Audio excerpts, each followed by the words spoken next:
Buenas noches, bienvenidos al banquillo. Gracias por estar con nosotros y deseándoles que este 2025 tenga todo el éxito y la prosperidad que usted se fijó para los próximos 12 meses. Gracias por seguir en sintonía. Nuestro es un año de muchas expectativas. Es un año donde las finanzas y la economía debe estar dentro de la prioridad de toda la hondureñidad. Es un año político y nuestro invitado de hoy, un experto en temas económicos y financieros y también de aspectos sociales, nos va a permitir tener un panorama de lo que enfrentaremos en el 2025. Roberto Lagos está desde los Estados Unidos, es máster en economía, próximo a obtener un doctorado que esperamos llegue este 2025. Roberto, bienvenido. ¿Cómo ha pasado estas primeras horas del 2025? Buenas noches. Buenas noches, Rosendo. No, bueno, muy contento, celebrando, pero también al mismo tiempo muy preocupado por la economía del país. Yo, como buen hondureño, trato de seguir los temas importantes del país y bueno, con un montón de preguntas, un montón de observaciones a temas claves como son tipo de cambio, tasas de interés, bonos soberanos y todo el tema relacionado con presupuesto y gasto, ¿verdad? Yo pienso que esos son como los temas claves que nos tenemos que enfocar para el 2025. Bueno, y justamente quiero iniciar este diálogo con lo que tenemos más próximo. El Congreso Nacional se reunirá y continuará buscando los consensos para aprobar el presupuesto general de ingresos y egresos del país de este año. No se logró en el 2024 como venía siendo la costumbre de los últimos años por falta de diálogo. Y este es un año en donde justamente debe prevalecer eso, el diálogo, la apertura, el consenso y alejarse un tanto de la destrucción, de la diatriba, de la crítica. Y lo recordaba en sus mensajes de fin de año justamente el cardenal Rodríguez. Advierte que se lograrán los mismos o seguiremos en ese estir y encoge. Es una gran pregunta. Realmente este presupuesto se ha vuelto ya una discusión a más un tema político. Y las razones son las siguientes. Se viene un año electoral y pienso que todas las fuerzas políticas incorporadas en esta discusión están tratando de entender qué contienen los distintos artículos del presupuesto. ¿Por qué? Porque generalmente la evidencia nos muestra que en años electorales lo que ocurre es que el gasto se incrementa. Y generalmente muchas veces lo que puede incrementarse es lo que se denomina como gasto social, pero que generalmente, y la historia nos demuestra, y esto no es un problema de, no digo que sea un problema de este gobierno, sino de otros gobiernos en el pasado, ¿verdad? Generalmente estas ayudas sociales eh, generalmente no están bien focalizadas, ¿verdad? Y se puede confundir estas ayudas sociales con un tema de gasto de campaña. Adicionalmente, hay ciertos ruidos acerca del incremento en ciertas secretarías, como todo el mundo lo sabe, para nadie es extraño mencionar la Secretaría de Planificación Estratégica, en el cual tiene un presupuesto para el 2025 de aproximadamente 1.000 millones de lempiras, lo cual no se comprende, ¿verdad? Y otros temas claves como tratar de orientar que todos estos recursos sean más para temas de infraestructura y tratar de canalizar más recursos a los temas como son los temas de salud y educación. Yo pienso que es buena la discusión. Mire que en nuestro país históricamente cuando se hace la discusión del presupuesto, yo dudo mucho, ¿verdad? Que en la historia los diputados, más allá de la comisión especial de presupuesto, conozcan los decretos y los artículos. Y creo que tener un buen conocimiento, una buena lectura de los distintos artículos es importante. Creo que se tienen que agregar ciertas provisiones en este presupuesto, como por ejemplo bloquear todo financiamiento del Banco Central hacia el Poder Ejecutivo, como por ejemplo dejar ese tema de subsidios a tasas de interés. Ese tema no va a resolver el problema de las altas tasas de interés en el país, ya que el tema de altas tasas de interés es un problema eminentemente monetario y no se resuelve con temas fiscales, como por ejemplo tratar de hacer de que de alguna forma se cumpla la ley de responsabilidad fiscal por los temas de deuda flotante. Creo que se ha vuelto una práctica muy desordenada, ¿verdad? Que se incrementa la deuda flotante, principalmente al cierre. Y, y todas estas provisiones, yo pienso que son recomendaciones que yo doy que se deberían de incluir dentro de cualquier discusión del presupuesto, adicionalmente a toda aquella discusión vinculada a los temas de recursos, ¿verdad? Los temas de a dónde, en qué sectores se van a orientar más o una mayor cantidad de recursos para poder cumplir con las metas de desarrollo del país. Hay un elemento que me llama la atención y quiero que me lo profundice. En cuanto a las discusiones del presupuesto de país y la acción de tener regulaciones para el Banco Central de Honduras, usted me habla de bloqueo. Hemos cerrado un 2024 con una ligera recuperación de las reservas internacionales. Bajo esta línea de pensamiento, ¿qué cuidado tener entonces en estos primeros meses si evaluamos esos famosos informes trimestrales que se deberían estar presentando pero que nunca se hace?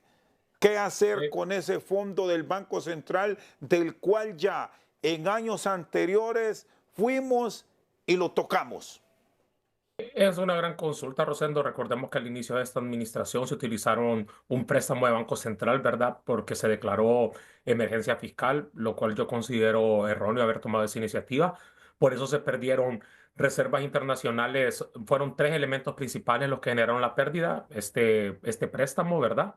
Que solicitó el Ejecutivo. El segundo punto fue el arbitraje, mucha gente sacando sus recursos ante la mala política monetaria del Banco Central. Y el tercer punto fue haber mantenido un tipo de cambio fijo. Y cuando usted mira el decreto, y solo para poner en contexto, dice que se perdieron recursos por el orden de los 2.000 millones de dólares, ¿verdad? O sea, esa fue un poco la caída de las reservas. Entonces, sobre este punto, sí, hay una ligera recuperación de las reservas, pero tenemos que ponerlo en contexto. Esta recuperación es porque se colocó un bono soberano de 700 millones de dólares a tasa de tarjeta de crédito, así como lo realizaban los gobiernos anteriores. De hecho, este bono soberano tiene la tasa de interés, la segunda tasa de interés más alta de la historia del país desde que Honduras salió a colocar bonos soberanos en los mercados. Aunque le llamen bono temático, la tasa de interés, si usted revisa los demás préstamos que se colocaron, a excepción del primero, que es el que tiene la mayor alta tasa de interés, esta tasa de interés supera, ¿verdad?, el endeudamiento pasado en bonos soberanos. Sobre este punto, creo que se debe ser sumamente responsable en que se van a utilizar los recursos. Si los recursos de este bono soberano se van a utilizar para temas de inversión, bienvenido sea. Pero si los recursos de este bono soberano se utilizan para, por ejemplo, pago de compromisos o subsidios o gasto de gobierno, realmente va a ser lamentable porque eso va a tener un impacto en el tema fiscal en el país. Entonces, ese es el cuidado que hay que tener en la ingeniería financiera de que los recursos, si bien es cierto, están ahí, sean utilizados para tema de inversión. Y yo creo que esa es la discusión clave y por eso se debe incluir un artículo que exprese de forma contundente, de forma clara, que no se deben utilizar préstamos, que no se deben, el Banco Central no debe dar préstamos al Ejecutivo. Y en segundo punto, que se haga un informe detallado de cómo se están utilizando los recursos del bono soberano, que no es una cantidad menor, no es un tema menor, son 700 millones de dólares, adicionalmente a los casi 200 millones de dólares que le dio el Fondo Monetario. Y para concretar este tema de las reservas crecieron simplemente por un tema artificial. Para explicárselo al pueblo hondureño, esto es como que usted hubiera ido a sacar al banco un préstamo en dólares y ahora lo tenga en su cuenta de ahorros, ¿verdad? Es como que el gobierno sacó un préstamo en dólares, ahora lo tiene en su cuenta de ahorros, que son las reservas. Esa cuenta de ahorros son 700 millones de dólares y entonces usted diga, puedo hacer lo que yo quiera con estos recursos, ahora tengo mucho más ahorros en dólares, pero eso es una manera artificial porque lo hizo a través de endeudamiento, no una forma natural que sería cambiando la estructura productiva del país, incrementando las exportaciones, tratando de producir más, consumir más lo hecho en casa, ¿verdad? Incrementando la productividad laboral del país. Esas son las estrategias y las formas en las que nosotros podemos producir más, producir con mayor calidad y que las personas de nuestro país consuman lo hecho en casa. ¿Cómo estructurar la distribución de estos recursos para obra social efectiva? Porque ustedes los financistas, los economistas nos han dicho que cuando nos endeudamos, si es para el desarrollo del país, para el bienestar colectivo, es positivo. educación, hay proyectos de salud amplios que se van a desarrollar este 2025, proyectos carreteros y otras iniciativas válidas, pero ya sabemos qué ocurre en los años políticos y ahí está esa famosa actividad social que terminan siendo regalías sin un impacto real. Siempre es objeto de cuestionamiento el llevar bolsa solidaria, el entregar bonos. ¿Qué cuidado entonces tener a nivel de la clase política en estas discusiones que seguramente se pueden tornar agrias en el Congreso Nacional para que la inversión como tal se considere efectiva y puntual para el país? Pienso que tener los mecanismos de transparencia y desde este momento en la discusión del presupuesto, yo pienso que debe haber un desglose importante en qué se van a utilizar los recursos, Rosendo. Yo pienso que si hay claridad de que se van a utilizar en temas de inversión, bienvenido sea. Ahora, sería lamentable que los recursos se utilizaran como, por ejemplo, pago de deuda a los generadores, por darle un ejemplo. O sea, el tema de energía, usted sabe que es un tema complejo. Yo sé que se le deben cumplir los compromisos a los generadores de energía eléctrica, pero se tiene que buscar el espacio fiscal de otra parte, no utilizando recursos que tienen una tasa de interés elevada, como es el caso de del bono soberano. Entonces, creo que la discusión debe ser amplia. Y adicionalmente, Rosendo, es un tema de que en economía hay un tema que se llama multiplicadores del gasto y multiplicadores de la inversión. Y la evidencia muestra claramente cómo cuando usted produce una carretera, cuando usted invierte en un proyecto de inversión, el retorno en el crecimiento del Producto Interno Bruto, esa inversión genera mayor crecimiento. Mientras tanto que si usted lo hace en gasto, el retorno, el multiplicador de gasto, ¿verdad? Lo que da de retorno esa inversión en gasto es mucho, mucho menor y básicamente eso solo se considera como una medida paliativa para tratar de resolver el problema de forma temporal, que creo que nos estamos acostumbrando mucho a eso en nuestro país. Resolvemos los problemas de forma temporal, pero no damos soluciones integrales de largo plazo. Ahora, Roberto, ¿dónde encontrar recursos frescos y a tasas de interés manejables para enfrentar la deuda de la estatal eléctrica? Porque usted me hace este comparativo, que espera que ese bono soberano no vaya a terminar en saldar deudas de la NE que son millonarias y se estima que las mismas están ya por encima de los 10.000 millones y hay que pagar porque si no entramos en esos riesgos de endeudamiento grosero para el país. Pero, ¿qué hacer? ¿Dónde encontrar esa plata? Yo pienso que las líneas están bien definidas.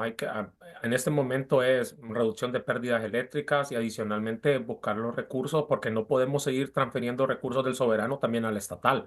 Recuerde que todo recurso que se oriente hacia el estatal significa menos proyectos de inversión para el país, ¿verdad? Representa una menor cantidad de proyectos de desarrollo para el país. Sin embargo, hay que tratar de ser muy congruentes con la política fiscal y tratar de reducir, ¿verdad?, el gasto en temas que son ineficientes para tratar de cumplir con estos compromisos.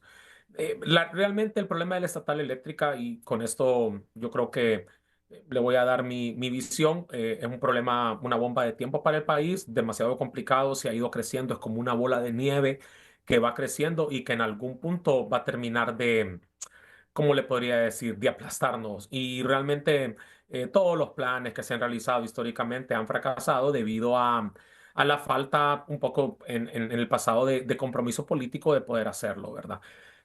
Es sumamente delicado, la ENE requiere una ingeniería financiera, necesita expertos del mejor nivel en los temas de energía. Yo no soy un especialista en temas de energía, pero sí le puedo decir que desde el tema fiscal, desde el tema macroeconómico, los riesgos de la ENE son enormes y se tiene que hacer un plan creíble, implementable, en el cual se pueda seguir reduciendo las pérdidas de una forma más contundente, más acelerada. Mire, ya pasaron 3 años de gobierno y el programa de reducción de pérdidas no ha reducido las pérdidas como se esperaba, por ejemplo. Eso generaría ahorros, ¿verdad? Y adicionalmente, esperemos que todos los temas de inversión que se han desarrollado del ENE, esperemos que estos proyectos de inversión tengan el impacto, ¿verdad?, para poder hacer que la estatal eléctrica sea rentable. Y Porque en aquí, este Roberto, momento es perdón, una empresa que no es rentable. sí, y aquí, Roberto, hay un elemento que como tal se debe observar con sumo cuidado por parte de los acreedores,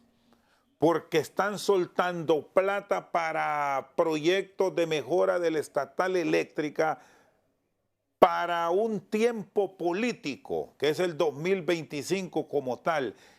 Y si conocemos del actuar de la clase política, ya sabemos en qué va a terminar el destino de estos recursos. Subsidios, las famosas compensaciones, y se va a hundir aún más la institución. Entonces Mire, aquí, ojo a la clase política a actuar con sensatez y sin el sesgo, porque si hay que tomar decisiones, este es el momento, porque si no la institución se puede perder como tal. totalmente. Y aquí hay un punto relevante. Generalmente, recuerde que en este paquete de recursos que vino con la aprobación de la primera y segunda revisión del fondo, ¿verdad? Se logró tener recursos por el orden de los 500 millones de dólares con los multilaterales. Ahí yo no miraría tanto problema porque generalmente los recursos de la banca multilateral van bien amarrados, ¿verdad? Con temas de corresponsabilidades que el gobierno debe cumplir. Sin embargo, la preocupación siempre es con respecto a las reservas internacionales, a estos 700 millones de dólares, 700 millones de dólares del bono soberano, ¿verdad? Entonces, eh, habrá que gastar menos y gastar de forma más eficiente. Yo pienso que ese es el mensaje.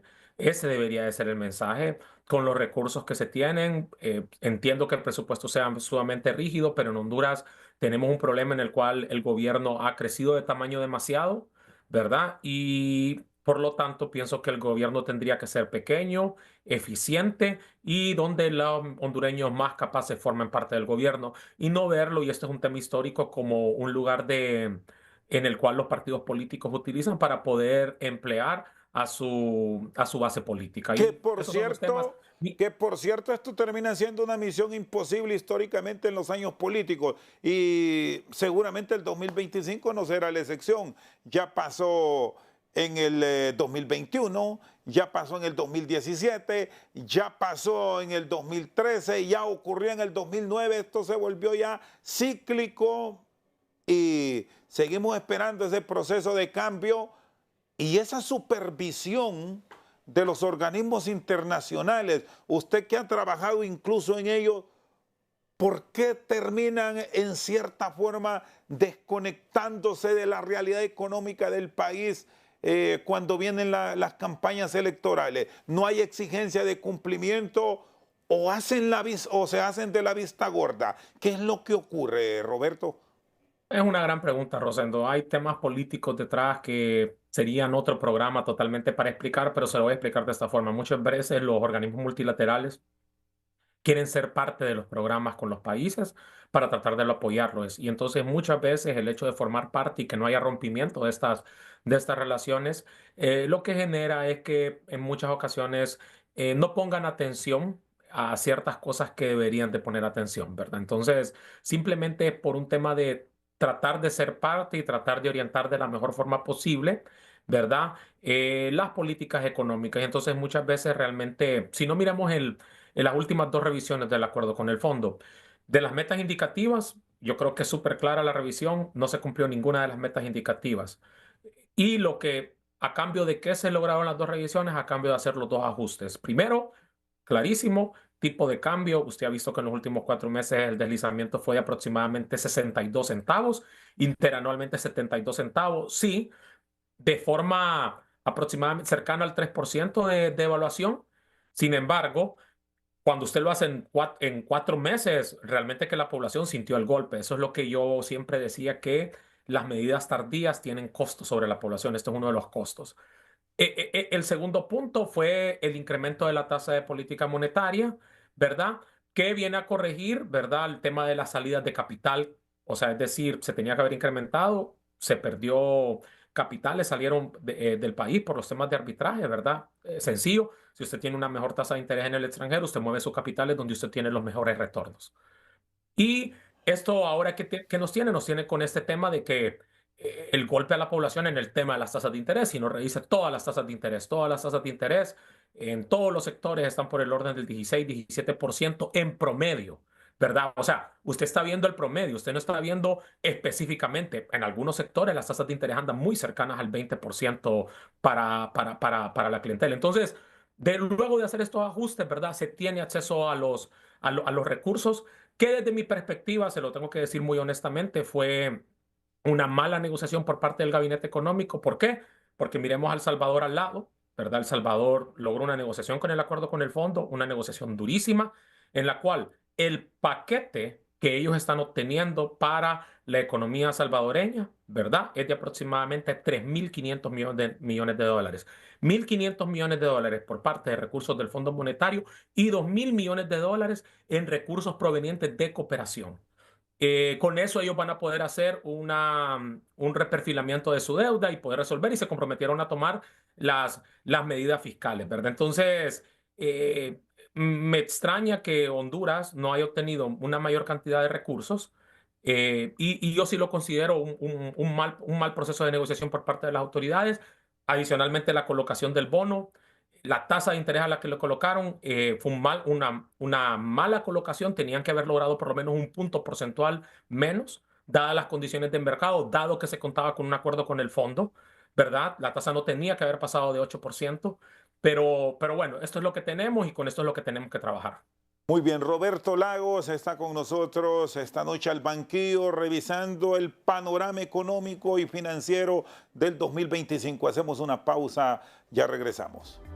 Seguimos esta noche al banquillo revisando las expectativas económicas del 2025.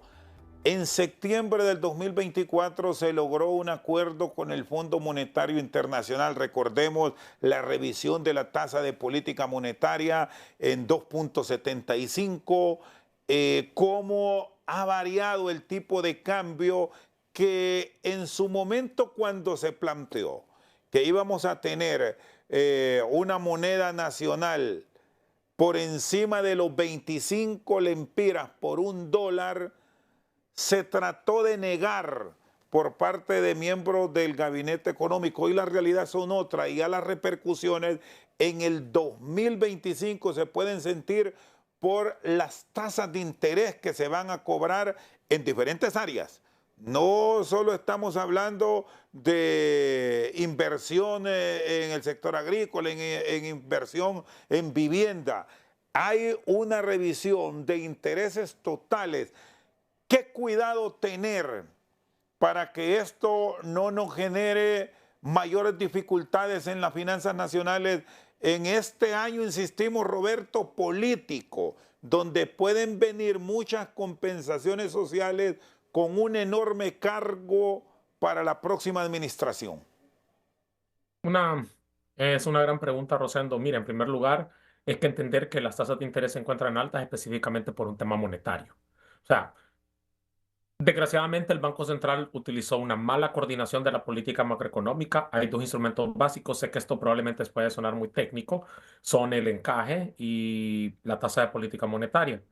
Y realmente que no hubo un trabajo fino en tratar de determinar cuál es el encaje óptimo para la economía hondureña, ¿verdad? Diferenciado por tipo de instrumento. Y para explicar qué es el encaje, básicamente cuando usted deposita 100 lempiras en el banco, aproximadamente 12 lempiras, si el encaje fuese de 12%, se van al Banco Central, ¿verdad? Y el banco se queda para trabajar con 88. Sin embargo, con 88 lempiras. Sin embargo, el banco tiene que pagar retorno por los 100 lempiras que usted depositó. Entonces, ¿qué es lo que pasa? Automáticamente eso empuja a que la tasa de interés activa, es decir, la tasa de interés de préstamos, se incremente, ¿verdad? Es decir, la tasa de interés de préstamos es más cara porque el banco quiere obtener su rentabilidad y adicionalmente quiere pagar la tasa de interés de sus depositantes. Entonces, el primer punto es entender que este es un problema monetario, que esto no se resuelve con medidas de subsidios a las tasas de interés. Porque usted puede dar tasas de interés en un sector como el sector vivienda y qué bien por las 15.000 familias que lo van a recibir, pero ¿dónde quedan, por ejemplo, las tasas de interés de todos los sectores productivos? Por ejemplo, de agricultura, comercio, por ejemplo, de sector ganadería, financiamiento de la exportación, servicios. Entonces, básicamente usted lo que tiene es que tiene tasas de interés elevadas. Entonces, ahí el Banco Central tendrá que tratar de ver de qué forma, ¿verdad? Y ya también la comisión, que durante este año 2024 realmente el trabajo de la comisión ha sido nulo, lo tenemos que decir, porque primero con el tema de la cuenta del milenio, un desastre el encargado, y segundo con el tema de de tratar de hacer la revisión de que las tasas de interés se están incrementando por temas monetarios, ¿verdad? Y que no hay otro tipo de distorsiones que están provocando este incremento en las tasas de interés.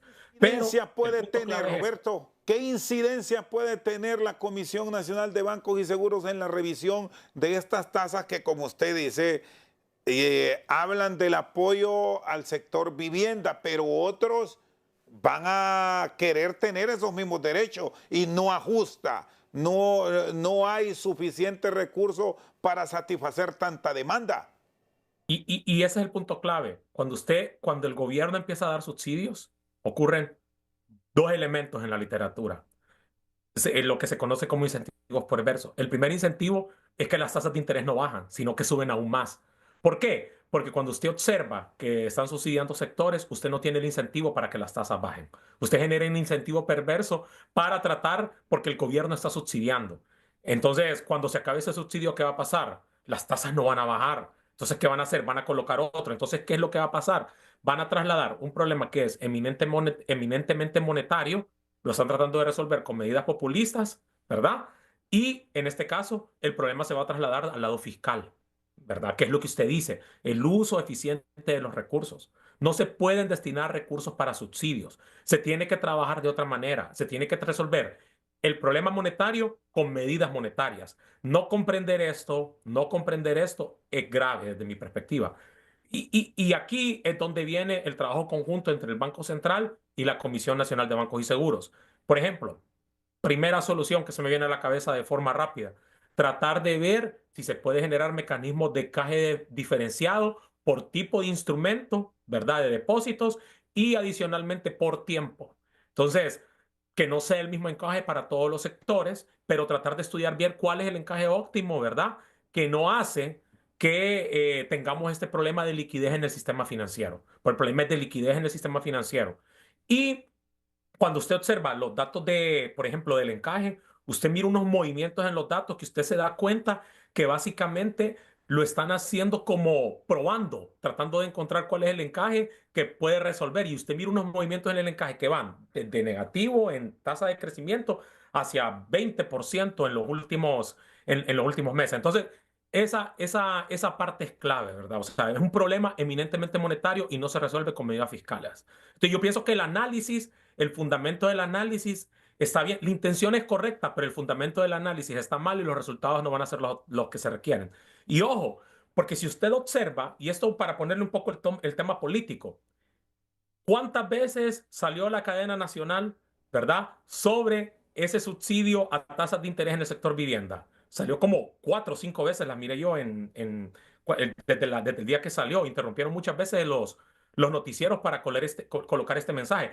Eso le determina a usted que el principal problema económico que tiene esta administración es que no está logrando resolver, ¿verdad? Las autoridades económicas no están resolviendo las altas tasas de interés y se está convirtiendo en un problema para la población. ¿Por qué? Porque no solo son las tasas de interés nuevas para los préstamos nuevos, son las tasas de interés de préstamos existentes. Hay muchas personas que ya recibieron comunicados del banco en el último mes y medio, 2 meses, en la cual la tasa de interés se les incrementó en 1.5 porcentual.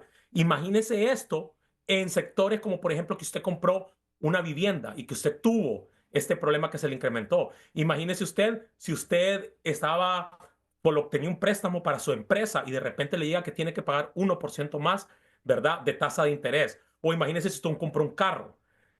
Esto está golpeando al pueblo hondureño y creo que sí está bien identificado por el gobierno. Sin embargo, las soluciones no son las correctas y entonces caemos siempre en los mismos problemas del pasado. Y a propósito, y haciendo esa revisión de subsidios que usted tenía como referencia, ¿qué tanto observan los acreedores?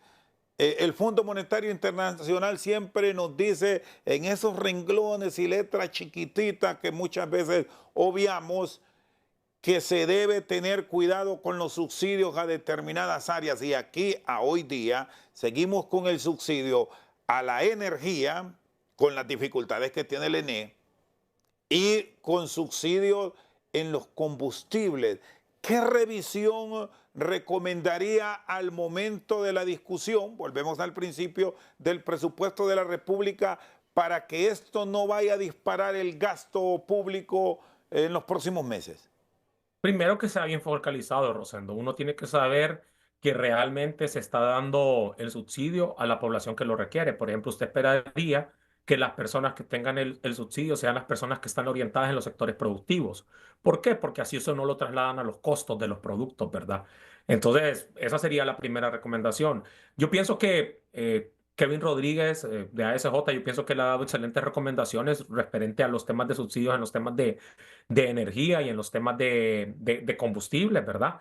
Y realmente es cómo se pueden reorientar mejor estos recursos a temas tan importantes como son la salud y educación de las personas, de nuestros ciudadanos del país, el tema de ¿Y los por qué la medicamentos. fórmula no funciona para el país, Roberto? ¿Dónde ha encontrado en sus análisis respuesta a este cuestionamiento que muchas veces lo formulamos porque Fondo Monetario, Banco Mundial, BID, BESIE nos insisten, focalicen los subsidios, pero este término yo lo vengo escuchando hace décadas y nunca damos con la tecla?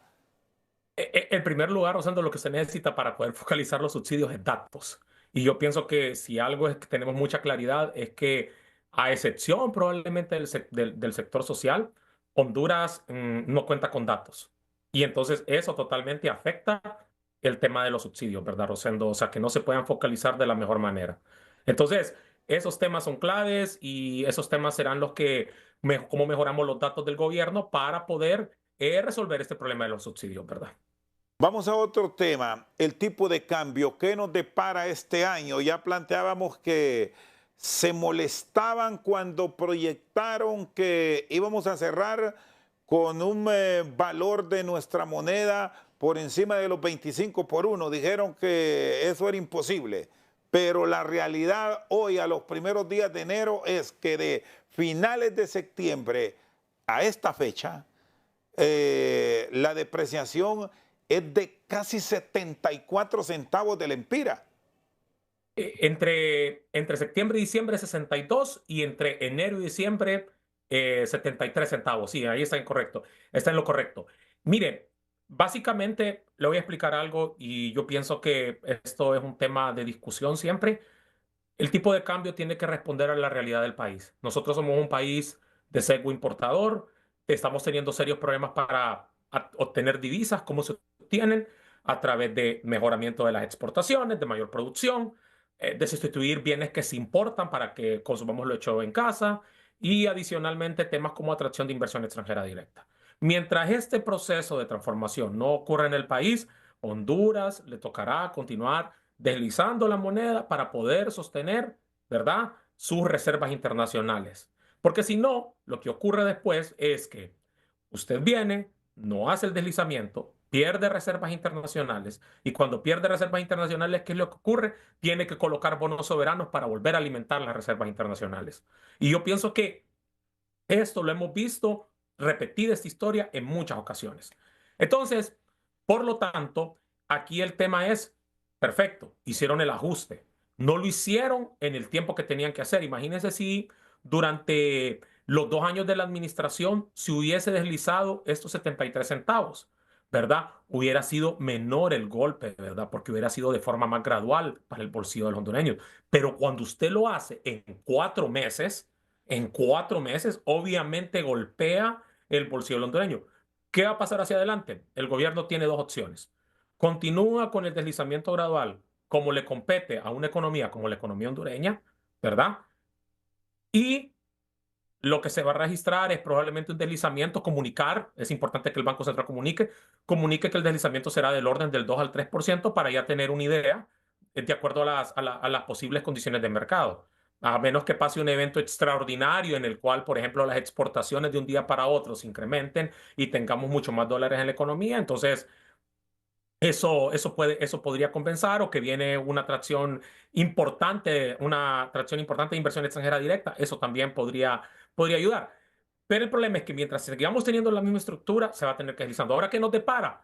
Mire, en las últimas semanas el deslizamiento era aproximadamente 5 centavos semanales. 5 centavos semanales. Cuando usted revisa el precio base de su gasto de divisas, usted miraba que por semana lo estaban incrementando en 5 centavos. Ahora, ¿qué esperamos? Esperamos que para este año 2025, ya que se hizo el ajuste inicial, probablemente el próximo año el ajuste en el tipo de cambio sea de 1 centavo semanal, que es mucho menor, que le da aproximadamente 50 centavos en el año, ¿verdad? Eso es lo que nos daría con el tema de deslineamiento y de evaluación. Ahora, mal que las autoridades no lo aceptaron, mal que trataron de decirnos que no se habían comprometido, porque eso lo que provoca es que pierden credibilidad.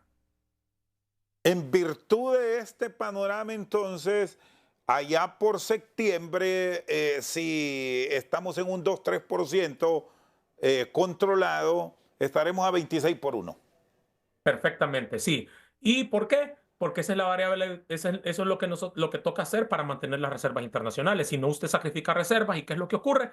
Coloca bonos soberanos. Y si usted coloca bonos soberanos, entonces, ¿a dónde se traslada el problema? A la parte fiscal. Mayor endeudamiento para los hondureños. Entonces, no hay almuerzo gratis. Siempre hay que ajustar por algún lado, Rosendo. Y esa es como la moraleja de la historia. Los ajustes se hubieran podido hacer de forma gradual, sin menor golpe a los hondureños. Ahora tenemos un tipo de cambio en el cual se hizo el deslizamiento fuerte en 4 meses, que ha sido un golpe para los hondureños, y unas tasas de interés elevadas para los hondureños, ¿verdad? En este periodo de Navidad. Entonces, situación complicada. Veremos si las autoridades tienen la consistencia. Dudo que el conocimiento, porque me han demostrado que han estado experimentando durante 3 años, ¿verdad? Han estado en un proceso de experimentación y tratando de explicar la teoría económica con ideología y la autodeterminación de los pueblos, que no tienen nada que ver en lo que son decisiones específicamente monetarias y fiscales. Y esa creo que es la moraleja de estos 3 años, Rosendo. Muy bien. Roberto Lagos está con nosotros al banquillo. Cuando regresemos de la pausa, adelantó uno de los elementos que hay que potenciar para este año es ser un atractivo para la inversión extranjera y tratar de potenciar la inversión local, que es la gran apuesta que se aspira para mejorar la condición del país y estabilizar el tipo de cambio en el 2025. Después de la pausa revisamos estos temas. Seguimos esta noche al banquillo con el análisis financiero y económico del 2025 con Roberto Lagos. Atracción a la inversión, buscar que el capital foráneo se fije en Honduras. Es un año político. ¿Cómo vender el país para lograr una relativa estabilidad? Muy complicado, Rosendo. Si nuestros mismos compatriotas deciden migrar al exterior, ¿cómo vamos a atraer inversión extranjera directa hacia el país? Si los mensajes del gobierno son siempre de ataque a la empresa privada, ¿cómo vamos a atraer inversión extranjera directa? Es una labor complicada y si usted revisa los datos del Banco Central, la inversión extranjera directa se ha venido desplomando. Se desplomó totalmente en el gobierno del presidente Hernández, dados los malos mensajes institucionales, pero en esa administración no se ha recuperado. Y estamos en el tercer trimestre, los últimos datos del Banco Central con respecto al tercer trimestre muestra nuevamente una caída de la inversión extranjera directa. ¿Cómo logramos atraer más inversión extranjera directa? Primero, teniendo un cambio en la productividad del país. O sea, tenemos que invertir en capital humano. Nuestra población tiene que ser más educada y producir más, ¿verdad? Y tener mejores conocimientos, tener mayores condiciones de salud. Esa es la base de la reforma. Un segundo punto son el tema de poder resolver los temas de informalidad dentro del país. Yo pienso que para nadie es un secreto que tenemos una economía informal que genera la mayor cantidad de los empleos en la economía, ¿verdad? Entonces, definitivamente hay temas vinculados con el tema de la informalidad, ¿verdad? ¿Cómo logramos hacer que estas negocios, emprendedores informales se vuelvan más productivos, ¿verdad? Entonces, solamente con una mano de obra mucho más calificada, mucho más productiva, con mejores condiciones de salud, podemos atraer mayor inversión extranjera directa. Adicionalmente, de todos los temas institucionales, adicionalmente de contar con una, por ejemplo, macroeconomía saludable y adicionalmente de dar mensajes correctos y de ser consistente en las políticas macroeconómicas. Yo pienso que esas son las bases para poder atraer inversión extranjera directa.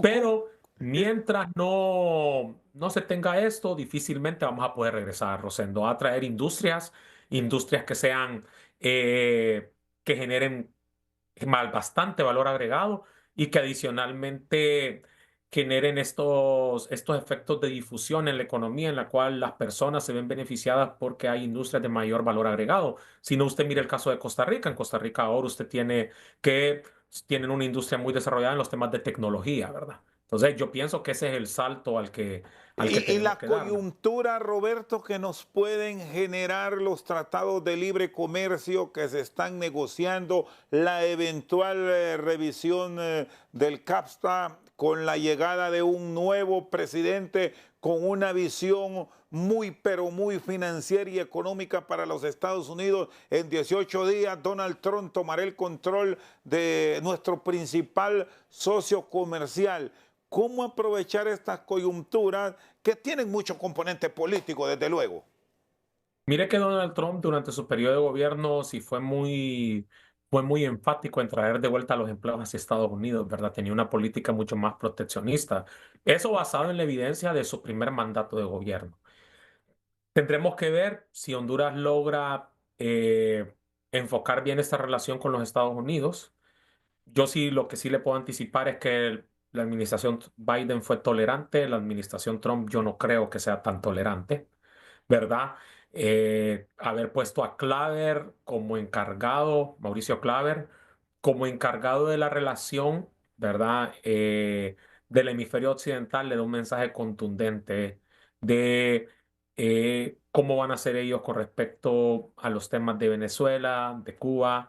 Y para nadie es un secreto que nuestro país, nuestra clase política en este momento, quienes gobiernan nuestro país, están muy alineados, ¿verdad? Con Venezuela, con Cuba. Entonces, realmente ahí queda la pregunta, ¿cómo van a moverse políticamente para poder tener una buena relación con el gobierno de los Estados Unidos? Y adicionalmente viendo la figura de Marco Rubio, ¿verdad? O sea, yo pienso que no van a ser tan tolerantes. Yo recuerdo, por ejemplo, le voy a dar un ejemplo, que cuando Trump tomó la oficina, había mucho ruido en la Cámara Baja, por ejemplo, de colocar un impuesto a las remesas, para darle un ejemplo. Y eso sería terrible para nuestro país, un tipo de iniciativa de este tipo. Eh, Definitivamente que tendrán que ser muy inteligentes las autoridades de relaciones exteriores, pasar menos tiempo en Twitter, ¿verdad? Y hacer una buena relación con el gobierno de los Estados Unidos es mi recomendación. Y, y básicamente eso, ¿verdad? O sea, se viene un tema complicado y van a ser mucho menos tolerantes. Eso es lo que le podría decir al respecto, Rosendo. Bueno, los Estados Unidos, por más que nos digan que no tienen mucha influencia a nivel del Fondo Monetario Internacional, a nivel del propio Banco Mundial, el mismo BID, si bien hablamos de una banca multilateral, el voto o el qué dice Estados Unidos siempre pesa mucho para el tema de la cooperación y el apoyo a estas economías. ¿En qué puede cambiar este panorama, esta perspectiva con las políticas republicanas de Trump? Le voy a dar un ejemplo que tenemos, no a la vuelta de la esquina, pero sí muy cercano. Mire cómo ha cambiado la relación del fondo desde que Trump ganó la presidencia, por ejemplo, con Argentina. Ahora Milei se siente muy apoyado y probablemente tenga los recursos que requiere para poder promover la economía argentina, para poder tener ese paquete, dadas las reformas estructurales que ellos realizaron. Eh, tendrá que ser muy hábil esta administración en tratar de cumplir muy bien los acuerdos que se tiene con el Fondo Monetario, porque definitivamente una persona como Mauricio Claver, recuerde que él fue presidente del BID, adicionalmente trabajó dentro del fondo como el representante de los Estados Unidos. Él tiene mucho conocimiento de cómo funciona la banca multilateral.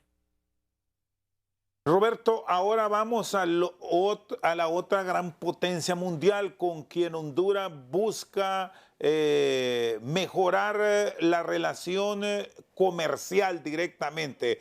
Ya se restableció o por primera vez tenemos una relación diplomática con China, pero aún estamos en un proceso de negociación de un tratado de libre comercio que de momento nos presenta una balanza comercial totalmente dispar de 10 millones de dólares de Honduras frente a más de 2.300 millones que nos manda la China a nuestro mercado. Aquí estamos invadidos de productos chinos. ¿Cómo hacer valer, por lo menos para aproximarlos a los Ahí, números que teníamos con Taiwán? no, ahí la arquitectura de cómo se diseña ese tratado de libre comercio será clave, ¿verdad? Mire, lo que muestran los datos y la experiencia es que todos los países que abrieron relaciones con China eh, perdieron en sus relaciones, ¿verdad? Si no, mira el caso de Costa Rica, se les ofrecieron muchos proyectos de desarrollo que no se cumplieron y adicionalmente en la parte comercial ellos reciben mucho producto chino, pero exportan muy poco hacia China. Entonces, las personas que estén a cargo de eso tienen que tener mucho conocimiento de los tratados comerciales con China. Veremos en qué queda. No podemos saber, no podemos hablar, Rosendo, si no tenemos un documento de tratado de libre comercio, de ver cuáles son las reglas claras. ¿Verdad? Allí había una persona muy especializada, creo que era el viceministro de Industria y Comercio, creo, Melvin o de la Redondo, Secretaría. Creo que es apellido Redondo. Él es una Melvin persona, Redondo. Melvin Redondo. Él es una persona muy especializada en esos temas. La verdad que sí, lo único que le puedo decir es que me llamó mucho la atención que lo quitaran del proceso de negociación. Me genera ruido porque él es un tipo muy especializado, un profesional muy serio. Y realmente ese es un gran signo de interrogación, Rosendo. No se lo voy a poder contestar yo, lamentablemente, pero esperemos a ver qué nos depara ese tratado de libre comercio con China, ¿verdad? Muy Fue bien. un error cambiar la relación con Taiwán. Si no, mire cómo el sector camaronero fue afectado, ¿verdad? Adicionalmente con el tema con México, pero por lo menos nuestra posición con respecto a Taiwán era muy buena desde mi perspectiva. Cada país es libre de tener relaciones con quien quiera. Solo esperemos que sea de la forma correcta y no como las experiencias en otros países en los cuales se ofrecieron muchos proyectos de desarrollo que no se cumplieron. En otros países se dieron proyectos de desarrollo que se hicieron de mala manera, ¿verdad? Y se obtuvo financiamiento por ejemplo, del gobierno chino que muchas veces en algunos países no se registró dentro de la Secretaría de Finanzas. Entonces, esas son como las preguntas que yo me hago siempre cuando un país va a abrir relaciones con el gigante asiático. Muy bien. Roberto Lagos con nosotros al banquillo. Una pausa. Ya regresamos. Seguimos al banquillo en el cierre. Bueno, hay grandes expectativas. Insistimos en el 2025, es un año de doble elección. El 9 de marzo se acude a primarias e internas. Luego vendrá un periodo ya de preparación para la elección general del 30 de noviembre de este año. Roberto, el programa político junto con el programa económico, hay muchos que lo plantean debe ir acorde a la realidad del país, pero las medidas que se han implementado al cierre del año anterior por la actual administración son acordes a esa realidad de la nación o no. Las medidas macroeconómicas distorsionaron la economía y ahora le dieron golpes más amplios a la población, golpes más duros a la población. Hay ciertos elementos que sí creo que son positivos de rescatar, por ejemplo, en el tema de infraestructura. Me parece que ahí se está tratando de hacer un buen trabajo, ¿verdad? Pero creo que hay instituciones que quedaron a deber y voy a mencionar una, el Congreso, ¿verdad? O sea, a mí me parece lamentable que Honduras tenga un Congreso que se reúne o que logran consensos una vez cada 6 meses, ¿será? No lo sé, pero hay una falta de liderazgo, una ausencia de liderazgo en el Congreso. Y esos son recursos del pueblo hondureño que se han invertido, por ejemplo, tener esas subvenciones. Eso no me parece de acuerdo a la realidad del país, que los diputados estén ejecutando subvenciones, tampoco me parece de acuerdo a la realidad del país. Eh, a mí lo que me preocupa, Rosendo, y esto para cerrar el tema de fiscal, el tema de realidad del país, es que muchas veces el gasto en el último año de gobierno no compete a la realidad del país. Y después lo que ocurre es que para la nueva administración que entre le toca hacer ajustes estructurales duros. Y hay una falta de sostenibilidad de políticas públicas, ¿verdad? O sea, una ausencia en la sostenibilidad de las políticas públicas que son buenas, que son correctas. Entonces, todo el tema de infraestructura, si hay temas positivos que rescatar en eso, me parece bien que deberían de continuarse impulsando cualquier administración que llegara después del proceso electoral, ¿verdad? Pero sí hay reformas que han quedado a deber, ¿verdad? Para, por ejemplo, tema de servicio civil, como usted lo dijo al inicio, histórico. Ningún partido político está dispuesto a, a perder ese gran oxígeno para sus bases políticas, ¿verdad? Temas como son, por ejemplo, em, ¿qué le podría decir? Utilizar los subsidios de forma más ordenada, bloquear cierto tipo de gastos que no son productivos, por ahí. Eh, por eso es que seguimos creciendo siempre a tasa de 3.4, 3.5, así como pasaba en el pasado, y no logramos tener una verdadera reforma enfocada en el incremento de la productividad. Mire, Para resolver esta problemática, la actual administración ha planteado que la ley de justicia tributaria debe ser clave en este año su aprobación.